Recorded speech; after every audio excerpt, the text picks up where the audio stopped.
kagima Calvin owacho ni. Networking and skill manyalo jiwo rowere tetete mondo puonjre. Nikech networking ema nyalo goli oko molo kata CV marino. Because networking bebedo ka nitie nafas moro ma ino kinyal ng'eyo kata CV ni no ok bi chopo kanyo. To kaka Calvin owacho no, because I know you ni ibere tij cha mar social media cha, abiro mi tij wacho ni bi tim na tich makamae. But again, networking bende dwaro ni ok ni nisiko mana ni nitie gima idwaro ira. Imbe ang'o mikelo, what value? Nyaka ing'e ni gima Calvin owacho ni gima ber kabisa ni wago picha kata kae.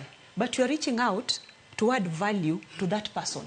Mok ni dwaro mana lunch, benya tuda ji ok dwar mano then you become about ngama chando ji.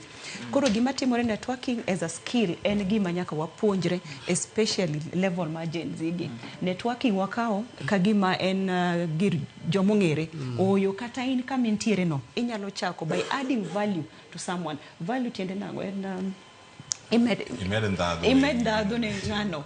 Yes, benitie gima kelo no ji ohero ngama medo ne value. Sami medo value no imbe medo value kiin. Kanitiere tich moro or nitiere nafas moro amora, in the first person mabiro bire wiya kata biro wi Calvin kata biro wi ngata mantiere oko kanyo.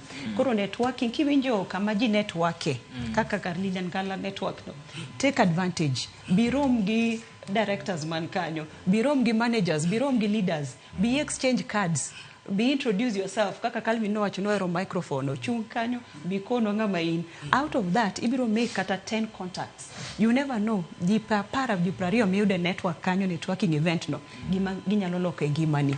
Koro bed ngama bende wuok oko. Shilo wacho ne kizungu wacho ni show up and God will show you off. But koki show up, God will never show you off. Because yonge ipondo.